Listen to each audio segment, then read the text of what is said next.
लग्नानंतर होईलच प्रेम मालिकेच्या आजच्या भागामध्ये आपण पाहत आहोत की काव्या आता तिच्या खोलीतून बाहेर येत असते, तर जीवाने सुद्धा छान तयारी करून बाहेर आलेला असतो. आता बाहेर आल्याबरोबर इकडे दोघेही जण एकमेकांना गुड मॉर्निंग म्हणत असतात. तेव्हा जीवा तिला म्हणत असतो, कसली गुड मॉर्निंग, झोपच झाली नाही, तुझा तो नवरा एवढा घोरतोय की मला थोडी ना व्यवस्थित झोपू देणार आहे.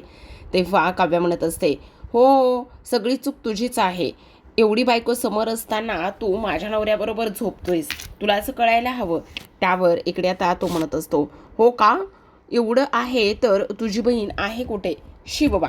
तेव्हा आता इकडे पार्थ उठले का असं इकडे ती बोलत असते. तेव्हा तो म्हणत असतो, मला माहीत नाही, जाऊन बघ. तेव्हा आता नंदिनी कुठे आहे त्याने विचारलेलं असतं. तेव्हा काव्यासुद्धा म्हणत असते, मला सुद्धा माहीत नाही, जा जाऊन बघ. असं म्हणून दोघांमध्ये आता इकडे भांडण झालेलं असतं आणि त्याचमुळे दोघं दोन दिशेला गेलेले असतात. काव्या पारच्या खोलीमध्ये जाते आणि खोलीमध्ये गेल्यानंतर पाहते तर पार तिथे गारागूड झोपलेला आहे.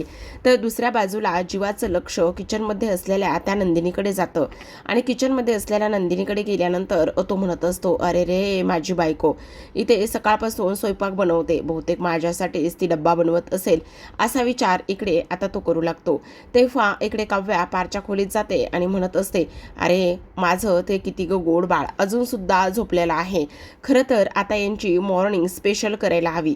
काही जरी झालं ना तरी सुद्धा ह्यांना आता उठवलं पाहिजे. त्यामुळे अशी छान अशी किस देते, मॉर्निंग किस दिले की नक्की पार्थ उठतील असा काव्य विचार करते आणि त्यानंतर पार्थच्या गालावर एक किस करते.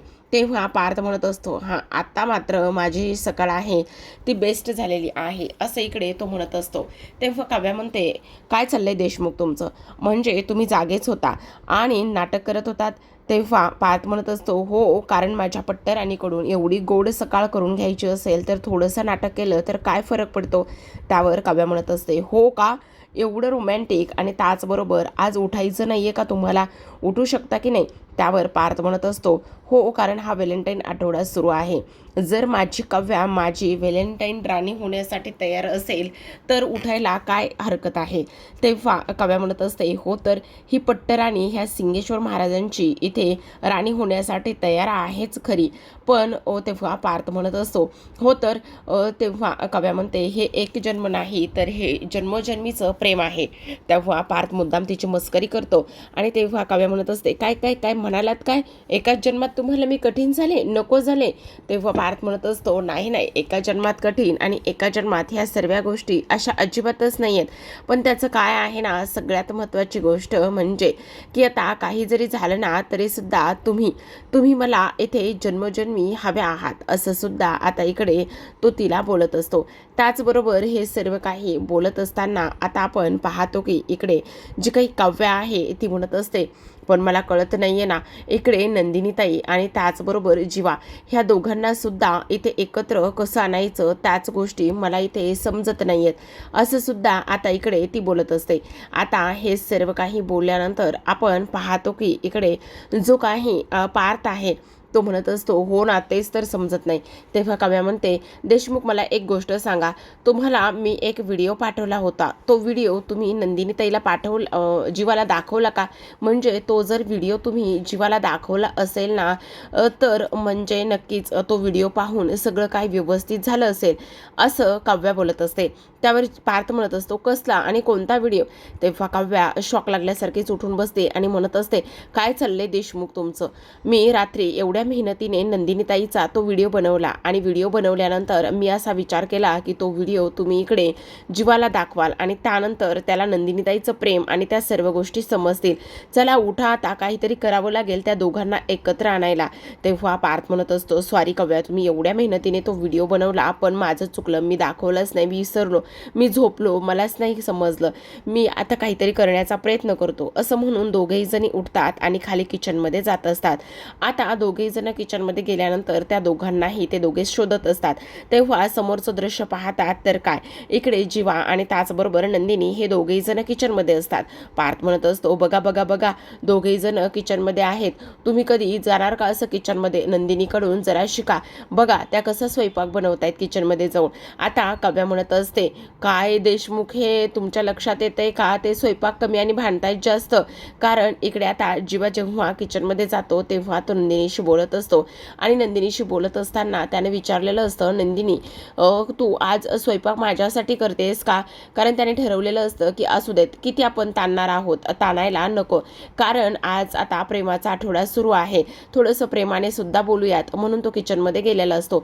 आता जेव्हा तो किचनमध्ये जातो आणि तेव्हा नंदिनीला तो विचारत असतो की हे सगळं स्वयंपाक वगैरे तू माझ्यासाठी बनवतेस का?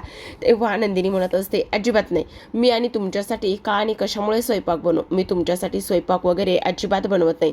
तुम्हाला जर टिफिन हवा असेल ना तर तुम्ही तुमचा टिफिन बनवायचा आणि तुम्ही तुमचा टिफिन घेऊन जायचा, मी ते तुमच्यासाठी काही करणार नाही, असं आता तिने स्पष्टपणे सांगितलेलं असतं. तेव्हा पार्थ म्हणत असतो, बघितलं कसं भांडतायत ते, बापरे काय म्हणायचं ह्यांच्या ह्या भांडणाला, असं सुद्धा आता इकडे पार्थ म्हणत असतो. त्यावर नंदिनी म्हणत असते, नाही अजिबातच नाही, मी तुमच्यासाठी काही बनवलं नाही किंवा बनवणार सुद्धा नाही, तुम्ही त्या गोष्टी मला अजिबात सांगायच्या नाही, असं आता स्पष्टपणे इकडे नंदिनीने जीवाला सांगितलेलं असतं. तेव्हा जीवा म्हणत असतो, म्हणजे तू माझ्यासाठी नाहीच बनवणार का? ठीक आहे ना, नको बनवू, काही एक बनवायची गरजच नाही आहे. त्यावर नंदिनी म्हणत असते, हो तर नाहीच बनवणार, का बनवू मी तुमच्यासाठी?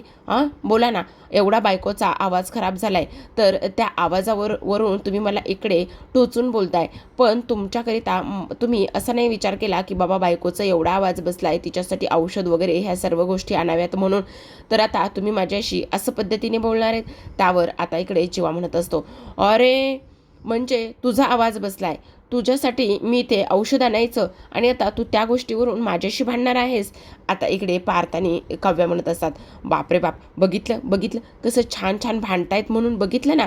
त्यावर आता इकडे नंदिनी काव्याला म्हणत असते, ए काव्या, तुझ्या खोलीमध्ये माझा पर्स आणि मोबाईल आहे, तेवढा आणून देतेस का? तेव्हा काव्या म्हणत असते, हो. आता तेवढ्यातच इकडे जीवा आलेला असतो. आता जीवा आल्यानंतर तो म्हणत असतो, चला मी सुद्धा उगाचच इथे काय वाद घालत बसलेलो आहे, मला सुद्धा वाद घालायचा काहीही गरज नाही आहे, कारण काही जरी झालं ना तरी सुद्धा एक गोष्ट मात्र महत्त्वाची आहे की मला माझं इथे जे काही हे आहे म्हणजे माझा मोबाईल आणि त्याचबरोबर माझी बॅग माझ्या खोलीत आहे, ती बॅग आणि ते सर्व काही मी ते खोलीतून घेऊन येतो, जेणेकरून मला ना इकडे कामाला जाता येईल, असा इकडे तो विचार करतो. आणि असा विचार केल्यानंतर लगेचच आता इकडे काव्या म्हणत असते, जीवा तू थांबितेच. तेव्हा जीवा म्हणत असतो, का काय झालं? देशमुख आणतील तुझा मोबाईल काय? हो. तेव्हा पार्थ म्हणत असतो, मी का आणू? तेव्हा काव्या म्हणते, देशमुख आणा ना, असं काय करताय? मुद्दाम लाडीगोडी लावते आणि जीवाच्या खोलीमध्ये पार्थला पाठवत असते. आता नंदिनीचा मोबाईल आणि त्याचबरोबर पर्स हे दोन्ही आणण्यासाठी काव्या तिच्या खोलीमध्ये जाते. आता खोलीत गेल्याबरोबर ती पार्थला कॉल करते. तेव्हा पार्थ म्हणत असतो, काय चाललंय काव्या, खोलीत का इथे घरात का बरं फोन करताय? त्यावर काव्या म्हणत असते, देशमुख मी काय म्हणते ते नीट ऐका. तेव्हा पार्थ म्हणत असतो, काय आणि कसलं काय ऐकायचं आहे? त्यावर काव्या म्हणते, आता बघा, तुम्ही जीवाच्या मोबाईलवरून नंदिनी ताईला एक मेसेज करायचा आहे, आज दुपारी 2 वाजता मला तू मिलन कॅफेमध्ये भेट. मग सेम पद्धतीने मी इकडनं नंदिनी ताईच्या मोबाईलवरनं सुद्धा 2 वाजता मला तुम्ही मिलन कॅफेमध्ये भेटा असा मेसेज करते. त्यावर पार्थ म्हणत असतो, त्याने काय होणार आहे? तेव्हा काव्या म्हणते, देशमुख काय चाललंय तुमचं, हे प्रेमाचा आठवडा आहे की नाही? त्या मिलन कॅफेमध्ये ह्या दोघांचं आपल्याला मिलन घडून आणायचं आहे की नाही? मग हे सर्व काही करायला नको आहे का? तेव्हा लगेच आता इकडे पार्थ म्हणत असतो, वा वा वा वा वा, खरंच काय ग गोडती माझी पट्टराने, खरंच ना, खरंच एकच नंबर बरं का. मी आता लगेचच इकडे जो काही जीवाचा फोन आहे ना त्या फोनवरून नंदिनीच्या फोनवर मेसेज करतो. आता दोघेही जण इथे फोन घेतात आणि फोन ओपन करायला बघत असतात, पण फोनला तर इथे लॉक असतं. तेव्हा काव्या म्हणत असते, देशमुख खूप प्रॉब्लेम झाला. तेव्हा पार्थ म्हणतो, हो इकडे पण प्रॉब्लेमच झाला आहे, कारण इकडे जीवाचा फोनसुद्धा लॉक आहे, आता तो अनलॉक कसा करायचा? तेव्हा आता इकडे पार्थ म्हणत असतो, मला असं वाटतंय की त्यांच्या बर्थ डेट असतील का? तेव्हा काव्या म्हणते, मला नाही वाटत आहे बर्थ डेट असतील म्हणून, कारण हे किती कॉमन झालेलं आहे, कॉमन अशी गोष्ट कोण करू शकतं? म्हणजे बर्थ डेट वगैरे ह्या सर्व गोष्टी कोणी नाही टाकू शकत. मग आता काय करायचं, कसा हा फोन अनलॉक करायचा, असा ते दोघेही जण विचार करत असतात. इकडे आता नंदिनी किचनमध्ये उभी राहून डबा भरत म्हणत असते. तर इकडे खालून जो दादा जीवा आहे तो म्हणत असतो, अरे दादा अजून किती वेळ लावणार आहेस, घेऊन ये ना पटकन माझा फोन आणि त्याचबरोबर बॅग. तेव्हा नंदिनी फारच चिडते. आता ती धावतच जीवाकडे येते, कारण मोठ्या भावाला अशा पद्धतीने काम सांगताय, त्याचबरोबर त्यांना टिफिन आणायला सांगताय, त्याचबरोबर त्यांना मोबाईल आणायला सांगताय, पर्स आणायला सांगताय, अरे मला ये ना ऑफिसला जायचं आहे, किती वेळ लावणार आहेस, असं इकडे ते बोलत असतात.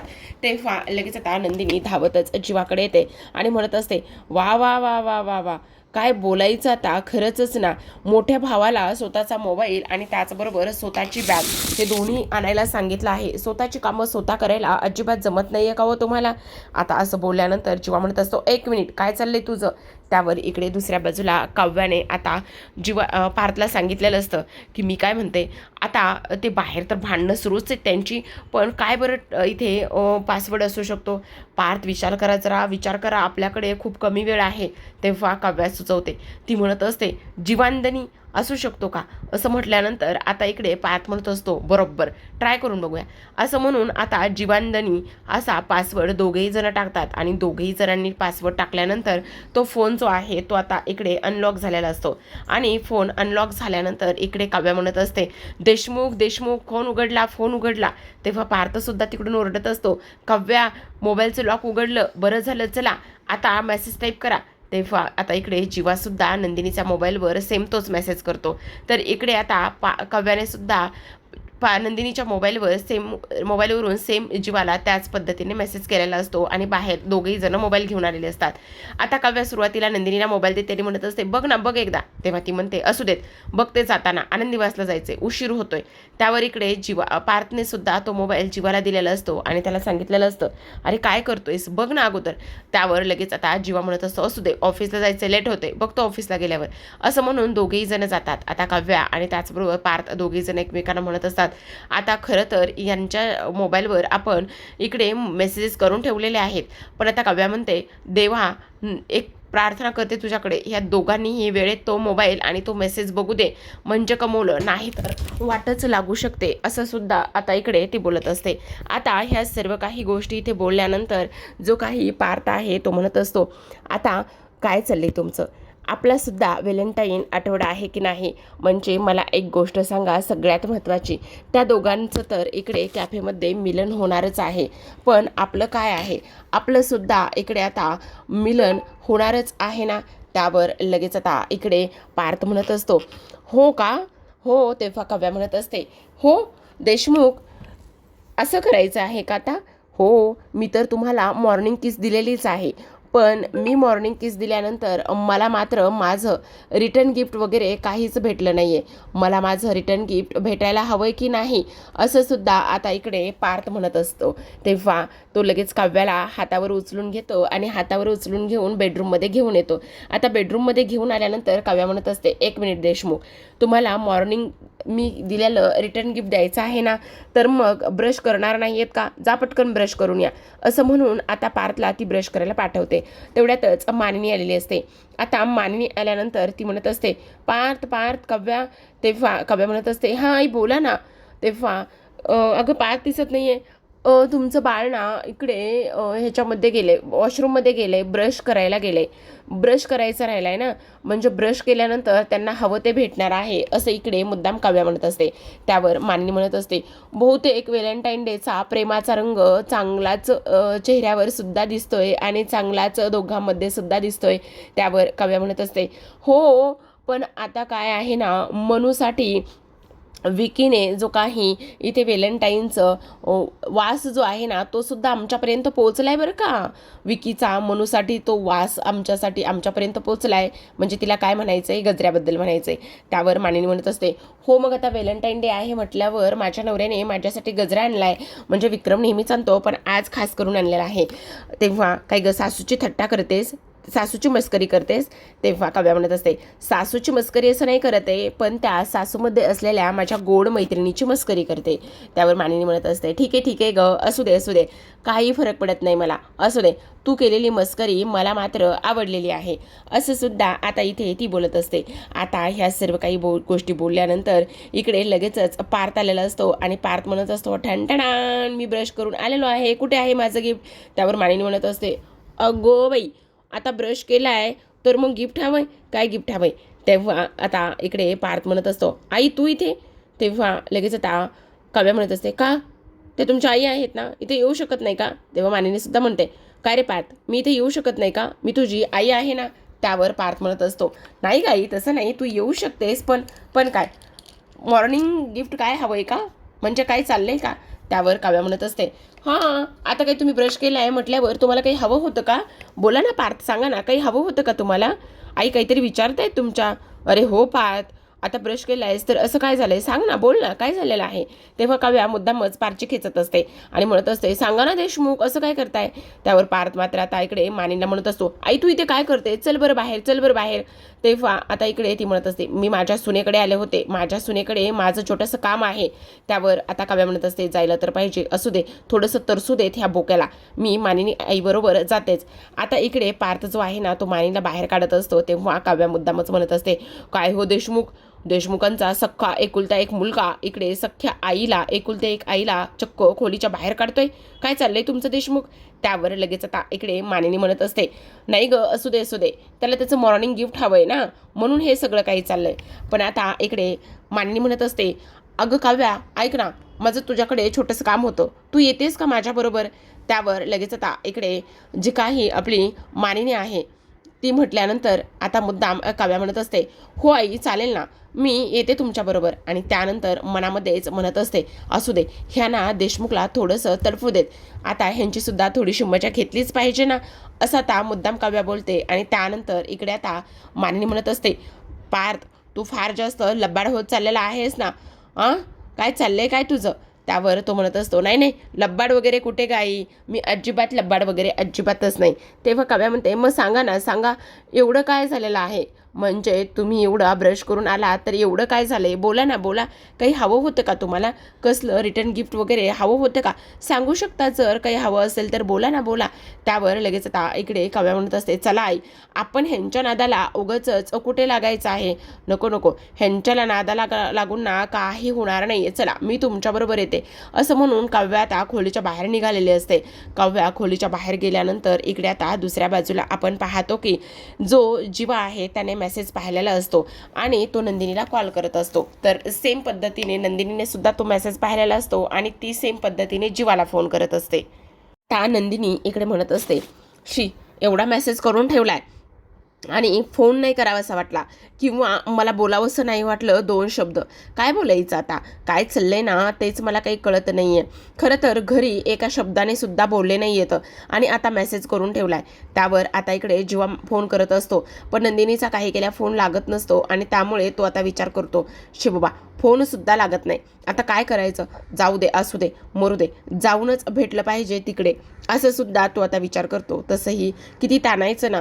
तसं पाहायला गेलं तर इकडे आता प्रेमाचा आठवडा सुरू आहे, मग दोन शब्द प्रेमाने बोललेच पाहिजे ना, कारण तिथे असलेले बरेच जण हे एकमेकांशी खूपच छान पद्धतीने बोलत होते. आणि त्याचबरोबर बोलत असताना आता इकडे जो काही जीवा आहे त्याच्यासुद्धा मनामध्ये येतं की नाही नाही, आपण असं किती वेळ इथे बसणार आहोत, जाऊ दे, नंदिनीशी दोन शब्द बोललेलंच बरं. तसंही आता तिने समोरून कॅफे मिलनमध्ये भेटायला बोलवलेलंच आहे ना, तर मग जायला काय प्रॉब्लेम आहे, असं सुद्धा आता इकडे तो बोलत असतो. त्यावर नंदिनी सुद्धा विचार करते, जाऊ देत ना, नको उगाचच ह्या गोष्टी जास्त काही ताणायला, आपण भेटायला गेलेलंच बरं, असा आता इकडे नंदिनी विचार करते. आणि कॅफे मिलनमध्ये तिचे पावलं अपसुकच वळालेली असतात. तर आता प्रेक्षकांनो, आपण पाहतो की इकडे सगळ्यात महत्त्वाची गोष्ट म्हणजे जेव्हा इकडे जो काही पार्थ आहे तो पार्थ हॉलमध्ये असतो आणि पार्थ हॉलमध्ये असताना आता रम्या तिथे येते. आता रम्या तिथे आल्यानंतर इकडे ती पार्थला म्हणत असते, हाय पार्थ, काय करतोयस? तेव्हा तो म्हणतो, का काही नाही, बोल ना, काय झालेलं आहे? नाही नाही, म्हणजे म्हटलं आता कसं आहे, व्हॅलेंटाईन डे आहे, बायकोसाठी काही व्हॅलेंटाईन डेचं गिफ्ट देण्यासाठी काही शोधाशोध सुरू आहे का? काही इकडे तू शोधत असलास तर म्हटलं तुझी मदत करावी. त्यावर इकडे आता पार्थ म्हणत असतो, व्हॅलेंटाईन डेचं काव्याला गिफ्ट देण्यासाठी तुला असं का वाटतं की मी तुझी मदत घेईल म्हणून? तेव्हा ती म्हणत असते, नाही रे, म्हणजे तसं काही नाही आहे, तू माझी मदत घ्यावी असं काही नाही आहे, पण तू काहीतरी प्लॅनिंग वगैरे करत असशील ना, म्हणून विचारलं रे, मग माझी काही मदत लागली तर सांग, असं असं माझं म्हणणं होतं, बस एवढंच, बाकी काही नाही. त्यावर पार्थ म्हणत असतो, हो करतोय ना, काव्यासाठी डिनर प्लॅन आणि डिनरचं अरेंजमेंट करतोय का, तुला काही प्रॉब्लेम आहे का. तेव्हा आता इकडे रम्या मुद्दामच म्हणत असते, पार्थ तुला असं वाटत नाही का की तू एकदमच साधा आणि सिंपल करतो, म्हणजे बघ ना, हे तर कोणीही करू शकतं, तू असं काहीतरी काव्यासाठी युनिक केलं पाहिजेस ना. म्हणजे बघ ना, आत्ता तुम्ही एक्झामसाठी गेला होतात, एक्झामसाठी गेल्यानंतर त्या गुंडांनी तुझ्यावर हल्ला केला आणि अरे ती हॉकी स्टिक होती. आता बघ ना, तू जर त्या काव्याच्या जागी असतात तर तुला सुद्धा सेम तसंच लागलं असतं की नाही. तुझा जीव वाचवण्यासाठी काव्याने हॉकी स्टिक स्वतःवर घेतली, म्हणजे स्वतःचा एकंदरीत काय तर जीवसुद्धा धोक्यात घातला. आणि मला आणखी एक गोष्ट सांग, जेव्हा तू हॉस्पिटलमध्ये होतास तेव्हा सुद्धा तिने तुझ्यासाठी हातावर कापूर पेटवून इथे हातावर हात भाजून घेतला होता. मग तू एवढं साधं आणि सिंपल असं सरप्राईज काव्याला देणार आहेस का. काहीतरी त्याच्यामध्ये दम असला पाहिजे, काहीतरी वेगळं आणि युनिक आणि हटके स्टाईलने झालं पाहिजे, असं तुला वाटत नाही का. म्हणजे हा तुमचा पहिलाच व्हॅलेंटाईन डे आहे आणि तो तू अशा पद्धतीने सेलिब्रेट करणार आहेस का. असो, तुझी मर्जी, तुला ज्या पद्धतीने तो सेलिब्रेट करायचा आहे ना, तू त्या पद्धतीने कर बाबा, माझं तर म्हणणं काहीच नाही आहे, फक्त मी तुला सांगायचं होतं तेवढं सांगितलं. असं म्हणून आता रम्या इथे पार्थच्या मनामध्ये बऱ्याच काही गोष्टी सोडून निघून गेलेली असते. पार्थ विचारामध्ये तसाच हरवलेला असतो. तर आजच्या भागामध्ये एवढंच. उद्याचा भाग फार इंटरेस्टिंग असणार आहे, कारण उद्याच्या भागामध्ये आता इकडे नंदिनी आणि त्याचबरोबर जीवा हे दोघेही जण कॅफे मिलनमध्ये गेलेले असतात. जीवा आणि नंदिनी कॅफे मिलनमध्ये गेल्यानंतर जीवा म्हणत असतो, तुला जर कॅफे मिलनमध्ये मला बोलवायचंच होतं तर तू मला फोन करू शकली असतीस की नाही, तू माझ्याशी घरी बोलू शकली असतीस की नाही. त्यावर नंदिनी म्हणत असते, काय काय म्हणायचं काय तुम्हाला, मी तुम्हाला कॅफे मिलनमध्ये बोलवलं आहे, उलट तुम्हीच मला मेसेज करून सांगितलं ना की दुपारी 2 वाजता कॅफे मिलनमध्ये ये म्हणून, म्हणून मी आलेली आहे. त्यावर जीवा म्हणत असतो, काय मी सांगितलंय तुला हे सगळं. तेव्हा नंदिनी म्हणत असते, हो हो. त्यावर आता इकडे दोघे जण एकमेकांकडे शॉक लागल्यासारखेच पाहतात. दुसऱ्या बाजूला आता इकडे आपल्या पार्थने जे काही काव्याचं स्केच आहे त्या स्केचच्या गळ्यामध्ये नेकलेस काढलेला असतो आणि तो नेकलेस इथे पार्थने स्वतःच्या हाताच्या किंवा स्वतःच्या रक्ताने तो नेकलेस ड्रॉ केलेला असतो. आणि तेव्हा तो काव्याला म्हणत असतो, बघा ना, इथे काही स्पेशल आहे का, इथे काही स्पेशल आहे का. तेव्हा ती गोष्ट काव्याच्या लक्षात येते की हे देशमुखनी काय केले, म्हणजे स्वतःच्या रक्ताने त्या माझ्या स्केचवरती नेकलेस काढलाय. तेव्हा ही गोष्ट काव्याला सहन होत नाही आणि काव्या मात्र इथे पार्थच्या सरळ सरळ कानाखाली वाजवते. आता पार्थ मात्र इथे जो काही गाल आहे त्या गालालाच हात लावून उभा असतो, कारण इकडे स्वतःच्या हाताचं रक्त काढून त्याने तो नेकलेस ड्रॉ केलेला असतो आणि तीच गोष्ट इथे आता काव्याला सहन झालेली नसते. तर आता प्रेक्षकांनो, अशाच नवनवीन डेली मालिकांचे अपडेट आणि रिव्ह्यू जाणून घ्यायचे असतील, पाहायचे असतील तर नक्की चॅनलला सबस्क्राईब करा. त्याचबरोबर पाहत राहा लग्नानंतर होईलच प्रेम, कारण तिकडे जीवा आणि नंदिनीला सुद्धा समजलेलं असतं की त्यांना मेसेज काव्याने पार्थने केलेले आहेत ते.